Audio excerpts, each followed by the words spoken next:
podcast where we explain bands. I'm your host, Olivia Ladd. In this podcast, I choose someone from the Nashville music scene, we pick a cult band, and then go into the history and context surrounding that band. Bandsplainer is part of the We Own This Town network of podcasts based here in Nashville, Tennessee.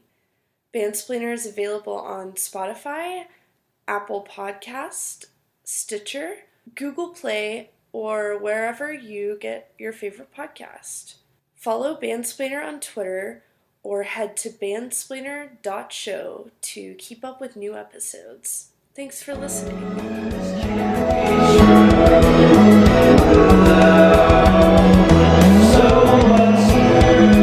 Welcome to Bandsplainer, the podcast where we explain bands, and today we're going to talk about the Brian Jonestown Massacre, and our guest is John Condit, and you can go ahead and introduce yourself, talk about what you do around Nashville with music, all that stuff.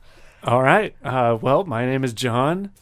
I front a band in town called the Inscape. I also play guitar for an artist named Lilly Hiatt, and I am one of the original founders of the Nashville Cycle Hands. Which is how we met. I forgot about that. I Yes. wrote a story about that. Cool. So I'm super excited to talk about the Brian Jonestown Massacre because this is one of my favorite bands of all time. Judge me or not, whatever. But this is also one of the bands that when I started this podcast, this was one of the bands that I really wanted to explain to people and was kind of one of the ones that made me want to do this in the first place. So loosely, a synopsis here is that this band is a psych rock band, but they're a lot more than that. And they started in San Francisco in the early 90s, 1990, 1993. They were forming and starting music. And I think the beauty of this band, before we get into the nitty gritty, is that they're so fluid genre-wise. They've made rock music, jazz music, electronic, psychedelic, shoegaze, blues, roots music, dream pop, prog rock, lo-fi, hi-fi, world music, Eastern music. They've had Spanish music influences, experimental. It's a lot of different things. So this band, like a lot of other bands we've done, has multiple entry points.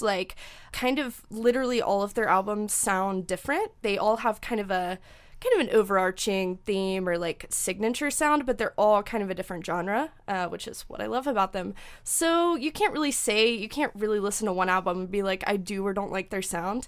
I think there's something for everyone here, whether or not you're really into the psychedelic genre loosely, that can describe a lot of things, but that's kind of what's interesting about it, I would say. Absolutely. So I don't have an exact number, so I'm not sure these are correct, but from what I counted, from what I've done research, they have 18 studio albums, 15-ish EPs, and 4 live albums. So this band has been going, like we said, since the early 90s, so they have a lot to unpack here. When we've done other bands in the past, they've had 4 albums, we just go through all of them, whatever. This one we'll probably kind of skip around, talk about the important ones. So the main person that is the Brian Jonestown Massacre is Anton Newcomb, and when they founded it, Matt Hollywood, Ricky Maney, and Joel Gion were the members, but the only 2 you really need to remember are Matt and Joel. Joel is really the only other member that has, even though he's left the band during a couple tours or whatever, which we will get into later, there is good reason for that. He's the only long time member that has stayed in the band the whole 2.5 decades or 3 decades, I guess, at this point. And he is a tambourine player, so that's an interesting tidbit that Anton Newcomb is infamously horrible to get along with. He's kind of crazy, and we will talk about all those things, but there's a reason that the tambourine player is the only member that has been able to work with him for that long. Yeah, it's just funny to think about. Well, and Joel might not even record the tambourine on some albums. Yeah, I don't even know. I know he tours with him, live. But because Anton also like I said, they have 15 plus EPs, and he's always just recording music. If you follow him, they're still active. Let's say that too. So they're still active. If you follow him on Twitter and stuff, he's always just recording stuff. He'll be just recorded 4 songs he has like a home studio, so there's kind of limitless kind of music out there from this band. So sometimes he records all the instruments on a project, and he's always just putting out stuff on like YouTube as well, which I don't really have all of that listed because it's like impossible to track like there's volume. So much stuff, and then there's even like weird international websites that he has. Like, he does a thing called Dead TV. I don't know if you've ever tuned into that. And he even, like, apparently in Europe, where he now lives, they started in San Francisco, he's kind of been around the block, but in around, the 2000s, he moved to Berlin, he chilled out, which we'll get into, but he, like, has a home studio, and he kind of does everything there in Berlin, Germany. Apparently, he'll, like, record stuff straight to tape or vinyl and kind of just drop it off somewhere, and then people can, like, get it. And it's, like, how many of those are out there? I don't know. There's, a lot going on. So, I guess we can get started kind of loosely going through discography and stuff. So, these are like young guys in the music scene in San Francisco. And in the 90s, there is this wave of just like, just a lot of things going on with like American rock as a canon. And like Southern California, the psychedelic scene was growing quite a bit. So they were kind of like these pioneers in that. And, say what you will about the band, but they really did kind of influence a lot of other bands and kind of help create that scene. So yeah, a lot of modern psych for sure. I mean, San Francisco infamously was always a famous hub of psychedelia. So 1993, they kind of released their first like release, however you track that. But it was called Space Girl and Other Favorites. And it was kind of just a collection of all the stuff he had done up to that point with the members once they kind of got a solid lineup, started playing shows, whatever. But their first like real record was 1995. And it's called Methadrone. Like, I guess it's a play on methadone and drone music, and it's a shoegaze record. Very clever, whatever. So that's their first one, and it's really interesting because most of their stuff doesn't sound like that after that. So it's a really interesting starting point, but it's a really great record. It's actually like listed at a lot of places as like a one of the most famous shoegaze records or whatever. I guess we can go into this one a little bit. I don't know, do you have any like favorite songs or comments on this one? Oh, I mean, I love Methadrone. I think it's a fantastic album. I think She Wants Me. Yeah, that one's good, and I Love You. I really like that song. It's a great song. Very like it's very chill. I feel like all of these, to me, I think the reason I like this band is because for me, even though it's so complex and stuff, it's just like enjoyable to listen to. Like I can just put it on. Like there's kind of an album for every mood. Like you can be at a party, you can be alone in your room in the dark, you can like be just hanging out with friends, you can be driving, whatever. There's a record. And this one is just like very like just chill. It's like a good like shoegaze record. Yeah. Anton Newcomb has always kind of been a fan. He later, talks about his love for like My Bloody Valentine, and we'll talk about My Bloody Underground, that record, but like he really latched on to that scene as well. So that also kind of goes to say a lot about like psych as a genre, how you can't really define it, whatever. It's just like expansive music. So it's kind of cool that they did the shoegaze thing. This is like mid-90s. They were playing a lot of shows with the Dandy Warhols, which we can't talk about the Brian Jonestown Massacre without mentioning them. So they were playing a lot of shows with this band and kind of traveling around like between Portland, Southern California, all that kind of stuff. Oh, one thing to mention is the band's name. So this band, I feel like it has a very off-putting name. Like when I'm playing the song, or like I'm in the car or something and I play a Brian Jonestown Massacre song, people are like, oh, cool, like what's this band? I'm like, the Brian Jonestown Massacre. And they're like, what? Like that's weird. And it kind of is like it's a crazy name, but it's after obviously the Jonestown Massacre and the Rolling Stones guitarist Brian Jones, who Anton Newcomb, like that's like his favorite dude, I guess. So. Well, it's said that actually Brian Jones visited Anton. Oh, really? In a dream. Okay. Yeah. Okay. Yeah. And so he's had some spiritual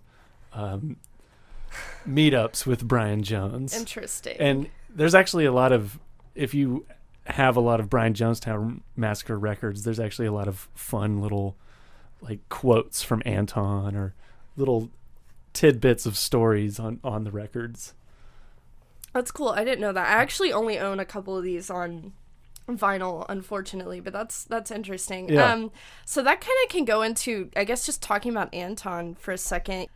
So the reason this band kind of came into like the, you know, like mainstream as far as people who are like into music, whatever, and I think why they're still so popular with like people like me who are like maybe younger and weren't around when they were like, you know, really big in the scene, is that there's this documentary called Dig, and it's made by Courtney Taylor from the Dandy Warhols, which we'll, you know, get into them. But that's just like that was kind of my first introduction to like who Anton is as a person, I think for a lot of people. And that's just kind of like the thing about this band is he is a creative genius. He's like an amazing musician, but he's like crazy, you know, I don't want to use that word, but he's like kind of crazy. He's dealt with like drug addiction, whatever, and he's kind of famous for during live shows like causing a scene, like ending the show early, firing people from the band on stage, stuff like that. And so he also is very into like spirituality, kind of like Eastern spirituality, and he wears like prayer beads and has like you know, wears like tunics and stuff like that. And he's an eccentric person. He's a very eccentric person. He's Yes. a very interesting person, but that kind of makes his music even more interesting because you couldn't get this from anyone who's well adjusted would not be making 18 albums. Well, of course. Of different genre. So it's kind of the beauty of it, but he's crazy. So they really kind of get into their stride in 1996, and they released 3 albums this year. So this is really interesting that this band released 3 albums of varying genre, you know, within a few months of each other. So it's Take It From the Man, Their Satanic Majesty's Second Request, and Thank God for Mental Illness. So the first one, Take It From the Man, is a Britpop record, but obviously none of them are British. Pitchfork actually named it in their top 10 best Britpop albums that aren't British. But it definitely pulls on, like, the tropes of, like, the basis of blues rock, whatever, into a pop format that, you know, is a British invasion sound. But it's a little weirder, a little more experimental. These 3, I think, maybe just the first 2, Take It From the Man and Their Satanic Majesty's Second Request, are probably the most, like, well-known or most, like, on-brand that people would probably know from this band if you have heard of them. And the second one, Their Satanic Majesty's Second Request, is named after the Rolling Stone album Their Satanic Majesty's Request. And it's 60s psych sounding, and it's a really beautiful record. Yeah. And their most popular song, Anemone, which is on like a lot of like TV soundtracks and movie soundtracks and stuff like that. And it's I feel like it gets thrown into the mix with like a lot of 90s rock stuff. That's on this record, and that's still, even though it's their most popular song, like it's a great song. It's popular for good reason. I could listen to that song every day. I probably do, and it never gets old. Yeah, so Same. I was listening to it the other day. Yeah, I mean, it's like it's just good. It's like it's really interesting, and that song specifically is actually one of I remember when Anthony Bourdain died, I found like an article that was like his favorite music, and he's always like had great music, like on Parts Unknown, like everything from like Johnny Thunders to like these underground bands in Seattle or whatever. But Anemone was Anthony Bourdain's like #1 favorite song of all time, and he wrote an article in like 2011 for Rolling Stone, and he said when he heard the song, the way he described it was drenched in opiates and regret. I heard the song once and became besotted by it. It sounds like lost love, past lives, unforgiven mistakes, and transgressions. And in a way, it does. It's a heavy song, but it's also very, like, if you're not paying attention to the lyrics or something, it's just a very enjoyable, like, psychedelic, like, groovy song. It's just so good. Well, there's so even good. a section of Parts Unknown where Anton is in it and cooks Anthony dinner. Yeah, when he's in Berlin. That's a fun YouTube search for you all out there. If it's really interesting. You're curious. To see those two people have a conversation. Yeah, it's kind of wild.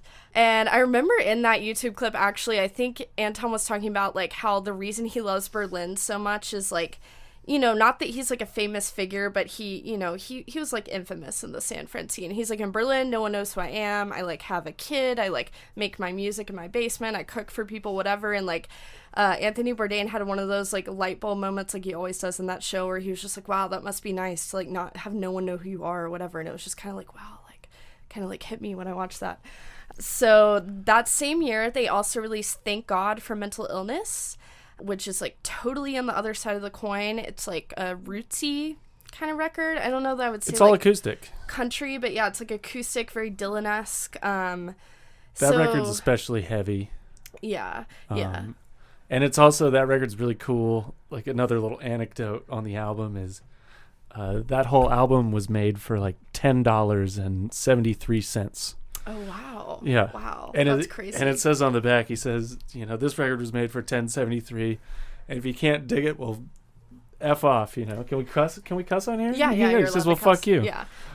Yeah. So that's also kind of his attitude to music, and I think that's such a good way to go about your art, because it's punk rock. It is punk rock. It's more punk rock than a lot of punk rock. But like, I get nowadays, like, you do have to brand things and whatever, but like, this guy, he's so eccentric, he's so like creative, that he just makes music for the sake of like, he has to just make this music, and he's just making records. That's his job, that's his life, and he doesn't really care what you think, as displayed by his live shows. He's like, I don't care what you think about me, I'm gonna like do my thing. Yeah. So I mean, I always view Anton as a really, he's always an interesting influence.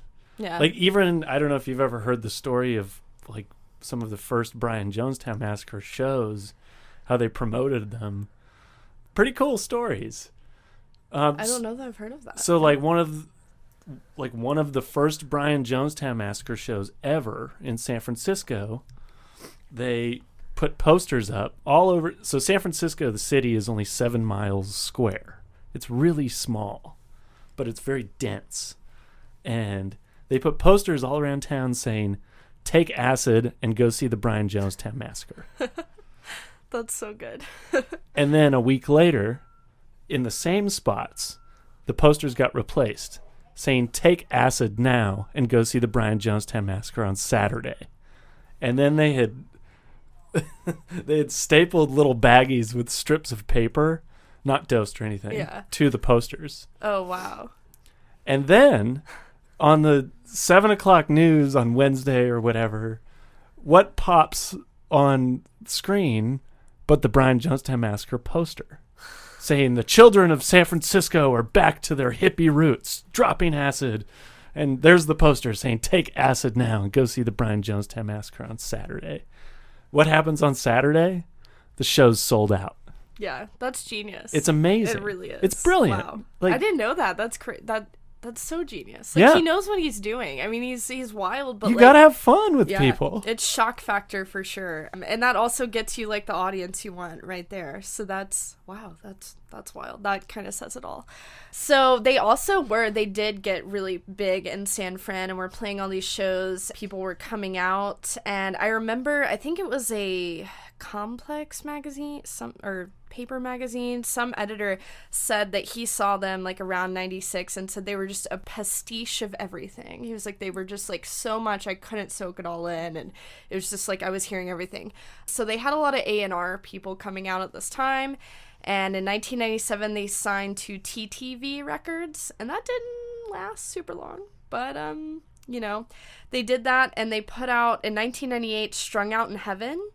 And the album didn't sell well. It kind of dissolved their contract also because Anton was like horrible to work with and wasn't showing up to meetings, or was like being bad at meetings. But I think he kind of sabotaged that on purpose because he just wanted to be his own creative director in a way. Yeah. But Strung Out in Heaven is a really good record, I think. It's definitely the most 90s rock record. It kind of is similar to like maybe even like Mazzy Star, kind of stuff like that. I like that record a lot. Yeah. It's one of my favorites. Yeah, it's really good. It's the just song like Dawn is just. Oh, so Going to Hell, the first song off this record is actually in Buffy the Vampire Slayer when they are descending into hell. So really? I love that because I love that show. But I really like the song like Maybe Tomorrow. There's a lot of good ones on here. Oh, I know, it's fantastic. Got My Eye on You. Yeah, it's just like a really fun, Let's Pretend fast-paced. That It's Summer. Oh yeah, that one's like real. Yeah, I feel like I'm just like in a meadow or something when I'm listening listening to that one. So this is actually a really good record. I think maybe, I don't know, I wasn't really around much. I was like 2 years old when this record came out. But I think now it might be a little more popular. Like, I feel like I see a lot of people on like Twitter and stuff kind of talking about this one, and I don't know, I really like it. This is one I kind of got into retrospectively after I was like really into the band. For sure. So they kind of dissolved the TTV contract, didn't work out. And so Witch Records put out like an EP in 99 called Bringing It All Back Home Again, which is a homage to Bob Dylan, obviously. And interestingly enough, I've talked to multiple people who said this is how they got into the Brian Jonestown Massacre. Really? Yeah, and I think that's weird. And I think that maybe is kind of a Nashville angle on that one, because people are like, oh, that's like, gotta be. Yeah, because I've talked to people, I've been like, oh, like, this is like my favorite band, whatever, and they're like, oh, that guy who sounds like Bob Dylan. I'm like, that's really the one thing you picked out from that. Wow. There you go, Nashville. Yeah, honest. I mean, for better or worse, you know. But we got you. It is interesting. I remember kind of listening to this after I'd been into the heavy psych stuff, and I was like, he really is this really like adaptable musician, you know. I mean, he's a great songwriter through and through. He really is. He's a wonderful songwriter. I really think he's like one of the best just like career musicians of the past few decades, and I feel like it because of his like eccentricity and craziness, whatever, that kind of gets like put on the back burner. But I don't know, I really believe that. I really think he's great. And also in the 90s, they toured, so they not only toured with Dandy Warhols, but they were touring with like Oasis and like all of these crazy bands. And just like an insight on like what they were like to tour with, apparently. I saw the Brian Jonestown Massacre. I've seen them twice, and they played in Mercy Lounge in like 2015. And I like remember going to the show, knowing this was one of my favorite bands. I was like doing college radio, playing them all the time, and I was like, I'm gonna go to the show alone and make so many friends. And then I was like the only 19-year-old at the show. And I was like, okay, never mind. But so anyway, he's being horrible at the show, like he has a lot of shows, and he was like, someone get me a beer on stage. Like someone like broke a string on their guitar, and instead of just handing them another guitar, they picked up a guitar, and he's like, you can't play the same guitar as me, restring your guitar, and we're gonna make the whole audience wait on you. Anyway, so back to the Oasis thing. While that guy was restringing his guitar, he was like, let me tell you a funny story. When we were in the 90s touring with Oasis, Joel and I were into meth at the time, and we went on the tour bus, and we were doing it, and Noel or Liam Gallagher, one of the Gallagher brothers, was like, I want some, and they were like, no, dude, you can't handle it. And then Joel was like, no, let him have some. And apparently it kept him awake for like 3 days straight, and they quit the tour after that. Oh, wow. So, yeah, so that's I guess that's what it's like to be around them. I think at that time, he's settled down now, but there was a lot of as documented in the movie, there was a lot of substance abuse, which it happens with a lot of these bands we talk about, but he really took it to an extreme, I believe. So I don't think that he was a fun person to be around then. During this time too, the reason I haven't gone super into like the other members is because they are literally swapping out members every album cycle, kind of because of stories like that, I believe. So 2001, they kind of formed their own label committee collective thing called the Committee to Keep Music Evil. Keep Music Evil. And it was around until recently, somewhat active. It's still around. Recently, yeah. And so they released Bravery, Repetition, and Noise. Mm-hmm. It's pretty good record. And then 2003, so we're kind of getting into a new era for the band. In 2003, they released And This Is Our Music, and this is their first delve into like electronic music as a band, mm-hmm. which is interesting. Yeah, Anton was toying with a lot of themes of European electronic music and dance music. And there's a fair amount of EPs from around that time. Yeah, there are. Yeah, I didn't list Sergeant all Pepper's, the EPs, but yeah. Smoking Acid. Oh yeah, Smoking Acid I would like to kind of go into. Smoking Acid is, I think, my favorite EP. It's totally, it's wild. It's a out lot. there. It's out there. But it is very electronic driven, and it's kind of like prog rock electronic, I would say. Sure. My favorite song off of that one is, let's see here. Don't Smoke Acid. Yeah, probably don't do that. Don't That's do- probably not don't good do advice. that. Don't listen to what he tells you to do. It's just an album, people. Yeah, the Serious Matter, and then Tempo 116.7. There's like two versions of that song, but Clean Acid Dirty Beats. It's just like so good. It's just these like super driving beats. It's super fun. Yeah, it's really interesting. I think my favorite song is, what is it? Take the Head of Paul McCartney. And yeah, Bring Me the Head of Paul McCartney. That EP is good. Yeah, and so it's just all these like crazy names song. too, which like makes me love it even more because it's just so like on brand. But I feel like some of that for people who aren't maybe necessarily into like psych stuff first, it is off-putting, I guess, because like I got into this band and I was already into like I was very young on doing college radio, and the first song I heard from this band was Cold to the Touch. Okay. Which is kind of interesting because that's more of a lyrical song, and I Sure. like the lyrics, but then I like found his other stuff. So I think through that I was already into kind of old psych, like West Coast pop art experimental band and like all this like 60s stuff, and then got into like newer psych, Psychic Ills, whatever through that. But I think for people who maybe aren't into psych stuff like Smoking Acid, Who Killed Sergeant Pepper, Bring Me the Head of Paul McCartney, it's a little off-putting. I get it, So 2008, they did a really interesting record that when I first got into this band really kind of turned me onto them. So it's called My Bloody Underground, and it's an album made in the style of both My Bloody Valentine and Velvet Underground, which like I couldn't ask for more from a record. That's like Velvet Underground's like my favorite band of all time. My Bloody Valentine's one of my favorites. And Mark Gardiner of Ride wrote a lot of the songs and like collaborated on this one, which is really cool. I like Ride too. I saw them a couple years ago. It was very loud. So that's all I have to say about that one. So, like, yeah, it's around this time they also released Who Killed Sergeant Pepper, and a lot of it was recorded in Iceland, and there's some Icelandic songs on it. And, like, what other band do you know that has Icelandic music, Not many. Other than other Icelandic bands. But yeah, like, Well, that's I mean, I think Anton was on the forefront of that, though, bringing in international artists and trying to maybe bridge the gap a little bit and change the norms of what they think American music should sound like.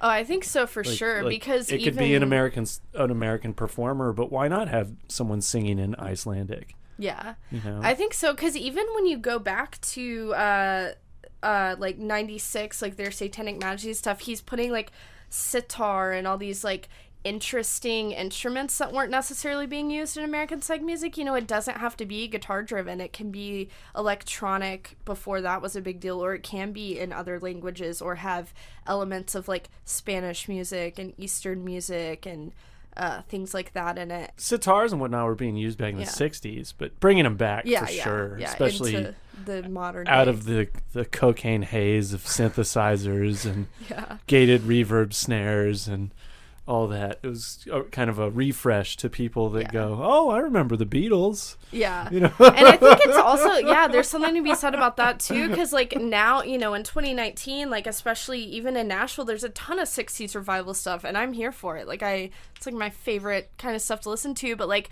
in the 90s, it was coming out of that like type of music and bringing back the 60s and then like totally turning it on its head and reinventing it. Yeah. Super cool. So in 2012, they released one called Aufbin. Okay, yeah. It essentially means it's to in order to save something beautiful, you have to destroy it. Oh wow, that's interesting. It's a concept from I want to say a German author. Yeah. Don't quote me on that. Yeah. That's really cool, though. This one is very heavily, like foreign-sounding psychedelic. And that actually features a return of Matt Hollywood, who had been gone for... Is he in the band now? No. No, not anymore? Okay. No. Yeah. He has his own band. Okay. Well, probably good for him. And I saw them. He'll play Satellite. Mm-hmm. He'll play his songs that he wrote. Interesting. Mm-hmm. That's cool. And then 2014, and this is the year I got into the band, which is very late, but that's like when I was in college. It's never too late. True. They released a song called a record called Revelation, and this was the first record that was recorded in Berlin in his home studio. I love that album. I love that album too. It's one of my favorites. It might be one of my favorites. Yeah, I think too. it's like in my probably top 3 or something. The song "Food for Clouds" is like literally since 2014, it's been one of my top streamed songs on Spotify. Like every year, it's just so good. It's so good. I just love that sound. It's just this like haunting kind of like jangly riff almost on there that just like I could listen to it over and over. It's like addictingly good. It's so good. And this record, it has a nice flow to it. It's like fast paced where it needs to be. It kind of goes in and out. It's a really, really wonderful record. Well, it kind of showcases the best of. I think that record's really cool because it shows a kind of culmination of the Brian Jonestown Massacre as a whole. Yeah. So like, the first song, it's a foreign singer. I think he's singing in Swedish. And then it showcases, some of Anton's more songwritery type of songs, while also mixing in a lot of that classic, 60s Brian Jonestown Massacre sound that people grew to know and love. Yeah. And I think that, because it's like he's at a point at his career where he's done all these different experimental things, and that record really does, like, tie it all in. And I think it kind of... Maybe he had a revelation about it. Yeah. Clever. And this one definitely kind of revitalized, I think, his fan base, just because a lot of people my age, like younger millennials, definitely have this big appreciation for kind of revitalized older sounding music, whatever. And I think I know when I was in college, a lot of people got into this record, and that's how this became like one of my favorite bands. And I remember going to see them live, and I don't know, this record, it's really good. And the next year they did one called Musique des Films Imaginés. It's in French, and this is really interesting. This is very experimental because it's an imaginary soundtrack to an imaginary French film. It's great. Yeah. I love and that it's really beautiful. It's a record you can kind of just put on and like clean your house to, or like write to or something, because it's like really it's like a movie soundtrack, and it's kind of an homage to his favorite filmmakers, French filmmakers of the 50s and 60s. So it's very film noir. It is, yeah. And that's kind of another thing, there's so many entry points to this band. You can be into different segments of pop culture and get into it, you can be into film or whatever. In 2017, they've released one in 2018, but it's pretty good. Something Else, that's the name, right? Yeah. It's one of my favorite albums last year. Really? Oh yeah. So 2017 though, they released Don't Get Lost, and I think this is also one of my favorite records because it's kind of crazy. It's definitely a soundscape. It's very heavily jazz and electronic influence. It's very bass heavy and very I don't know the words to even describe this one. Yeah, it's a little out there. Yeah. But what's so cool about this is I remember when he put out like the first couple, he usually puts out like 1 or 2 singles, and he'll do it maybe on, he does like official releases, but he'll put something on YouTube. I remember when the song or before this record came out, I had heard a couple songs and I was like, this is really jazzy. I was also really getting into jazz at the time. And he did a What's in My Bag video with Amoeba Records, which is like one of my favorite YouTube series. It's just so cool to see what like your favorite artists are into, For sure. and it's always like throws you for a loop because there's country artists listening to like stuff you wouldn't think, whatever stuff you wouldn't even think of. And he picked out in that, like, the notable records I wrote down were Herbie Mann, John Coltrane, Roland Kirk, and Blonde Redhead. And that kind of, he was talking about, that's what he was showing the people that were recording this record. He was, like, showing them those records in the studio. Mm-hmm. And he was talking about how Herbie Mann, he was like, whenever I want someone, no matter what instrument they're playing, guitar, drums, whenever I want them to play freely, I show them Herbie Mann's, like, flute playing. And he's like, that's just the best example of, like, playing freely, and that's what I want to bring into my music. And I was like, that's so cool, because he's bringing, like, classic stuff into his, like, psychedelic world. I thought that was super cool. Yeah. So that's kind of the general gist on releases there. What would you, if you were trying to get someone who, like, knows a couple songs from this band or whatever, if you were going to give them maybe 3 or 4 records to listen to get into the band, what would you suggest? Yeah, I mean, my crash course BJM, like, you want to say 4 records or 3? I don't know. Yeah, however many you think. If someone, I mean, Give It Back. Yeah. Like, Classic. I feel like you can give that record to anyone and they'll be like, oh, that's cool. It is a good record. You know, because that's kind of a good like entry point. Yeah. Or Take It From the Man. Obviously, those are two just classics. I'd say even Methadrone. I'm a huge like. I still like to think of Methadrone as like the first real album. Yeah. You know, same. I think that's a really like cool entry point. You know, if your friends are more into The Cure and like those kind of styles. Yeah, because it does like touch on goth too a little Absolutely. bit. He definitely does touch on goth rock, which I think is cool because he does it without being like 80s impressionist. So that's interesting. Yeah. Give It Back. Take It From the Man. And then I would say Revelation. Yeah, Revelation for sure. Because, you know, it's more modern.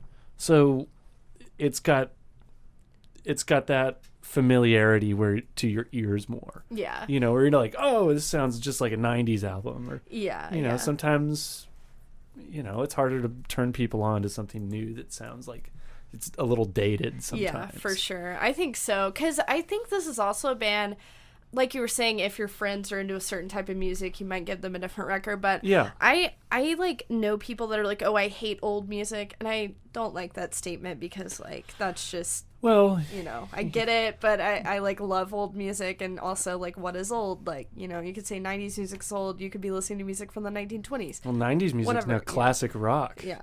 Yeah. You hear Nirvana on the classic rock me. Stations. But it kind of depends like what people are into. But Revelation is also, I think he's hit his stride having a home studio he built and was able to customize. He's a great producer and he produces other people's music. Yeah. He's been doing stuff with Tess Parks. They have two like records they did together that he produced. And so Revelation really is maybe his like, to me, his best like production on a record, because it's a really perfect record. I would definitely tell people to listen to that one. Give It Back is a great record because it's really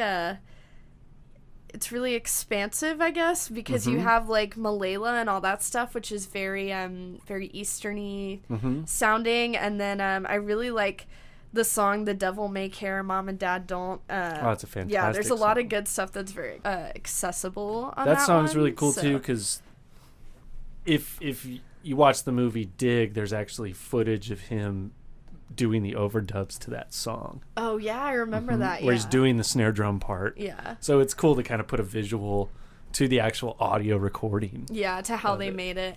And Dig really is, I think you should also just watch that. I feel like that's a very cult classic. Anyone who's into like music has kind of seen that movie by now. It's like free on YouTube, but it's like, not only is it kind of hilarious to just it's very biased.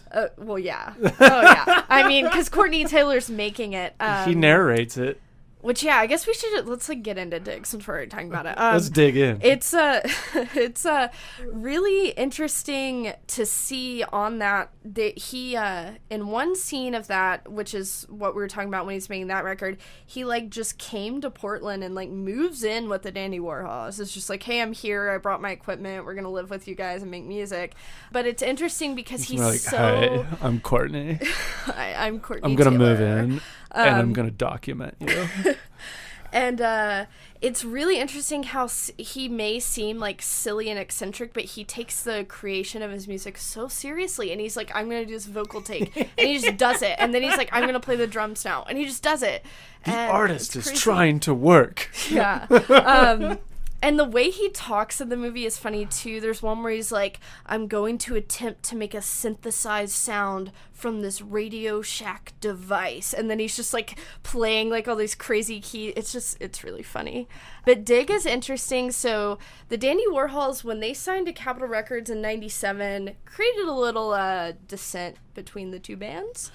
Well, it was really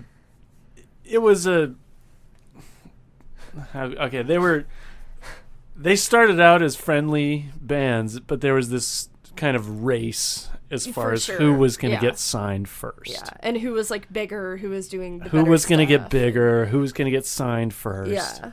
And Anton, being himself, was, you know, he thought that he would get signed first, and ironically, they got signed to a lot of smaller labels and dropped, whereas the Dandy Warhols got signed to like Warner and blew up. Yeah. But then, you know, as you look down the timeline, here's a band that's consistently putting out great material that has a more cult following, and then the Dandy Warhols are a band who tours still, but you know, they're riding the coattails of those Brian albums. Jonestown Massacre and the albums they did in the 90s. Exactly. Sure. And they had one hit that was like Bohemian Like You. Like I still hear that at like, you know, bars that play like generic dad rock. Sure, and it's fun to hear it. And it's a good song, but they definitely like hit like the 90s rock stride and were like big in that, and then you know, now they just kind of tour whatever. I have a hard time listening to a whole Dandies record sometimes. Yeah, cause I mean, same. You're like, oh yeah, I get it. I didn't want to sit there and take. You're like, the time. all right, that's enough. Yeah. So it was a competition, and I think, you know, Anton probably wasn't the nicest to them, but also after like the fallout of them, like not, you know, Anton by the mid 2000s was still putting out all this quality content, and the Dandy Warhols were just like riding the coattails of those earlier records. Courtney Taylor made he made the documentary to kind of like be like, this is the story of the Brian Jonestown Massacre or whatever, and their relationship was not good. And my favorite quote from like the whole movie is like, they got like a restraining order. Courtney Taylor got a restraining order against Anton, and they're sitting in the van, and he's like, I don't want him at my shows, I don't want him at my house, I don't want him in my van, don't want him in my green room, but I'm still gonna buy every record that guy puts out. And it's like, he's like so crazy, and he's like, yeah. I just thought that was so funny. Like he is such a great musician. He may not be easy to work with, but like putting out great records, and he still is in 2019. You know, he's still like making music. Yeah, there's crazy. A new album coming out in March. Oh, I didn't know that. That's interesting. It was supposed to actually come out last September, and it's funny there was a article that was released today about it, and the reason that they said in the article that they didn't release this album last year in September was because touring was going so well, they just ran out of time, which is great. But, yeah. And I'm, you know, that's probably true. They were killing it last year. They were. I saw them, I guess in May. They came to Cannery, and that was so good. They just played. I think he was kind of sick during the set, so that might have been why he just like shut up and like played. But it was one of the best shows I went to last year, because they played all through for like 2 hours. Joel broke 2 tambourines during the show. Like, how do you play tambourine that aggressively? I don't know, but it was kind of funny. I was like, that's amazing. Yeah. But, like, that was such a good show. That was really wonderful. So they do tour a lot, quite a bit, still are. And apparently there's also a book coming out in 2019 about them called Keep Music Evil, the Brian Jonestown Massacre story. Oh, cool. Yeah, and I only learned about that today. I'm honestly a little disappointed, because I feel like there's probably a few bands I would want to write a book about one day, and this is like one of them. But, you know, we'll see. I'll probably read that one, you know? Absolutely. I'd love to. So, yeah, Dig. You should watch Dig if you're trying to get into the band, whatever. It's really interesting and gives you an insight, and I think it just helped me, like, understand kind of their whole deal once I had already gotten into their music with that documentary. Oh, and another thing about Dig is they put out, so one of the Brian Jonestown Massacre's most popular songs, and it's kind of used as like a theme song or background song throughout the movie, is Not If You Were the Last Dandy on Earth. And the Dandy Warhols put a song called Not If You Were the Last Junkie on Earth, and then Anton was like, I'm gonna make a play on their song, and it's like it's a better song to me. Like, I think it's a better song. So apparently when that song was released, Anton went to a Dandy Warhols show with singles he had pressed of that. I don't know how many are out there. They're like 12-inch 45 singles. Wow. And so side A is the song, and then side B is like a 10-minute rant about why the Dandy Warhols suck. That's hilarious. That's so good. I didn't know that. Someday I hope to find one of these. I would love to find that. I would love to find all the weird stuff like that out there. There's some guy out there. There's some like old hippie. Someone has to have. Where are you, man? If you're listening to this, contact us. We want to listen to the rant. I would love to hear it. Yeah.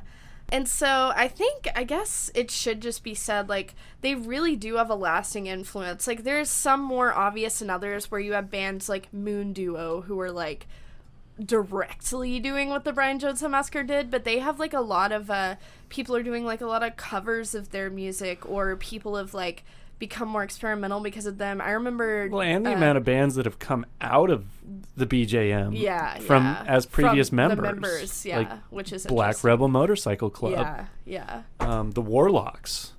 Yeah. So there's plenty of modern bands that they probably had a brief period playing in the Brian Jonestown Massacre. Yeah, because there are so many members that have, cycled in and out, which is interesting. Mm-hmm. And one of the songs, I don't know if this song is popular just because it was like a single, or like legitimately after David Bowie died it got popular, but there's a song he wrote called David Bowie, I've Loved You Since I Was 6, and it's a really good song. You should listen to it. It's very like dreamy, and like Jessica Lee Mayfield did a cover of it, so that's like a direct like Nashville thing there. And I remember finding that, and like I've mentioned this podcast before, she's like one of my favorites, and that's so interesting to me.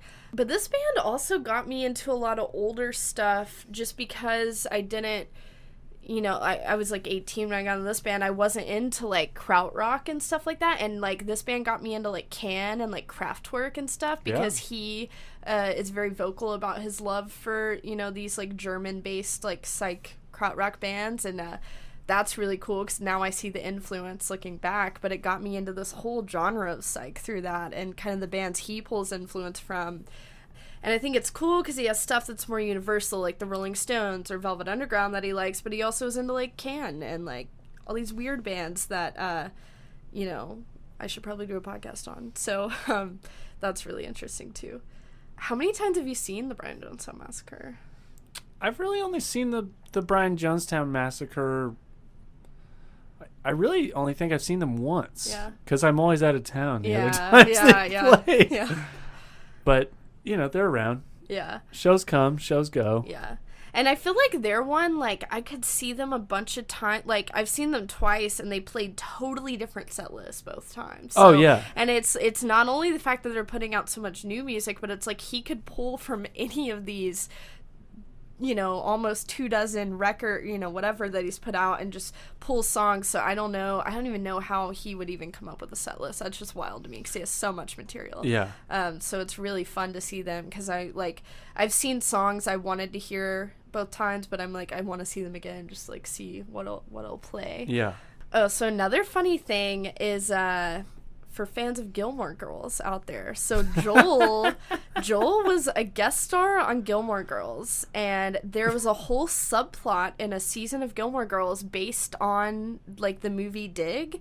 So when the band he fired members on stage in this like infamous scene or whatever, and in Gilmore Girls, like Rory's friend or whatever, Lane, I think that's her name, is in a band with her boyfriend, and Joel is the tambourine player in the band, and there's a scene in Gilmore Girls where they like break up on stage, and like the guy is like being like Anton. It's really funny because you wouldn't really notice if you're not a fan of if you're not a fan of the band. But I remember binging Gilmore Girls with one of my roommates, and I was like kind of into the show. I was like whatever, and then I saw that scene. I was like, that's hilarious. Like a lot of people probably watch the show and have no idea. Well, I know what I'm doing tonight. Yeah, you have to watch that episode. You need to look it up. And then like in a later season, I don't remember, maybe someone has twins or something, I think, in the season, and they're talking about how one of the twins is like really they don't get along or something, and Smiley's like, oh, he's the Dandy Warhols to her Brian Jonestown Massacre, and it's like just a line like subtly slipped in there, and I'm like, I want to know what writer is a fan of this band that like wove this into this like white girl TV show, like the Brian Jonestown Massacre subplot going on. That's just like hilarious to me because it just like I was just watching it and that came up.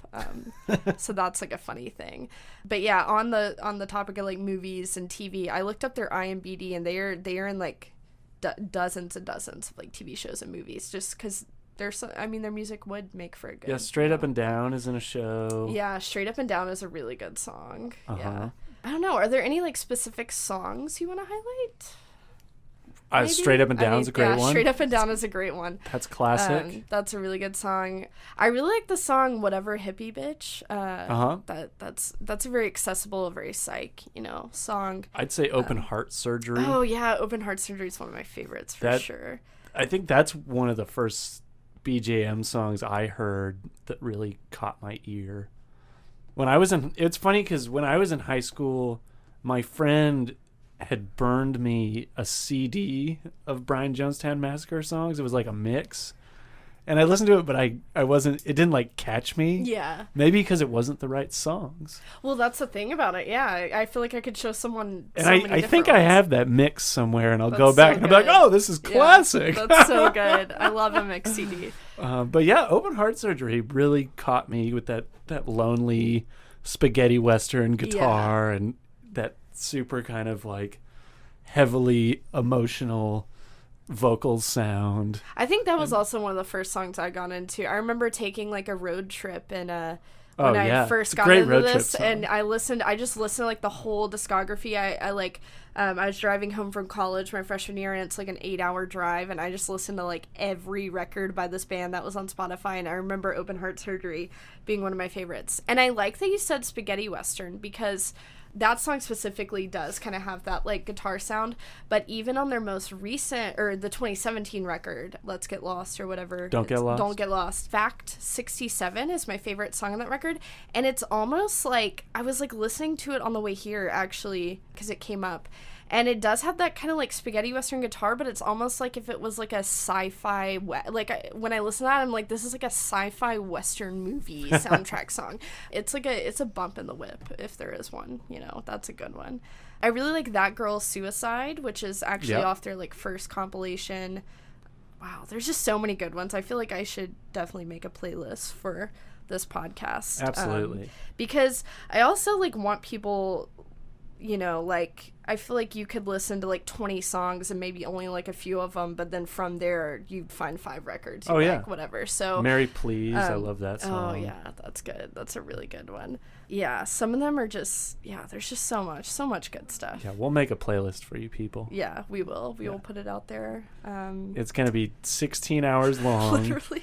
And I've done that before. I've like made, like, I feel like I kind of feel bad for anyone I've ever like dated or something, because I'm always like, you have to get in this band, and I make a playlist and it ends up being like 30 something hours long, and I'm like, oh, like there's no way you can listen to all of that. Like I feel bad.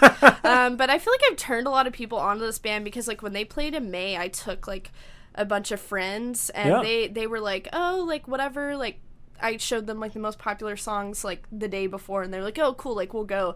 And then when they saw them playing, they were like, oh, I get it. Like I get what they're doing. And I was like, exactly, like that's why I'm so obsessed with this band.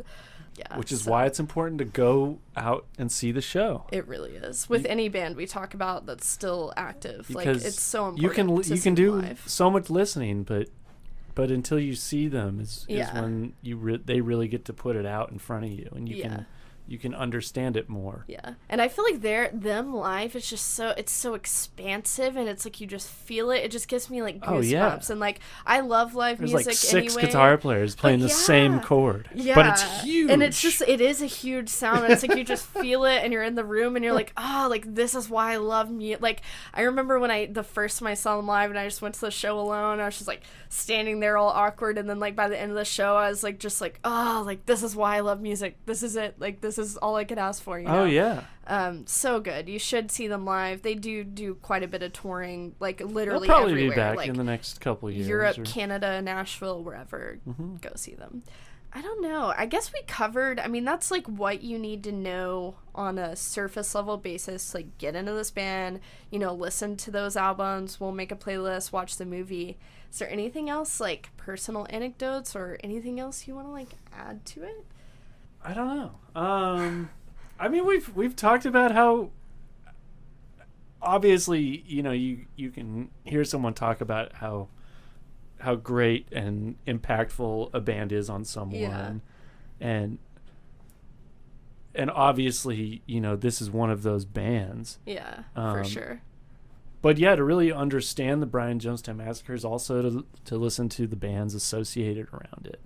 I think so for sure. To give context to if what you're listening to this differently too. Yeah, and a lot of people listening to this who don't know who the Brian Jonestown Massacre is, they might be a big Black Rebel Motorcycle Club fan. Yeah. Like trace that back. Yeah, because I was into Black Rebel Motorcycle Club like in high school, because that was Yeah. like, people who listen to Black Keys and stuff when indie rock, indie blues rock was big. I was like, oh, I love this band, and that's Totally. I think how I kind of got into this one. Exactly.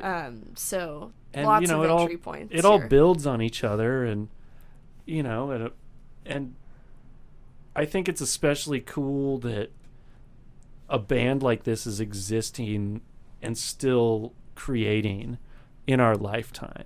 It really is. And even before I came, I was looking at the whole discography, and I'm looking at it like, wow, I've actually been alive during this whole progression. Yeah.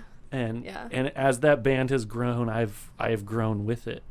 And a new album comes out, and I'll go buy it. Yeah. And I'm a fan for life. Yeah.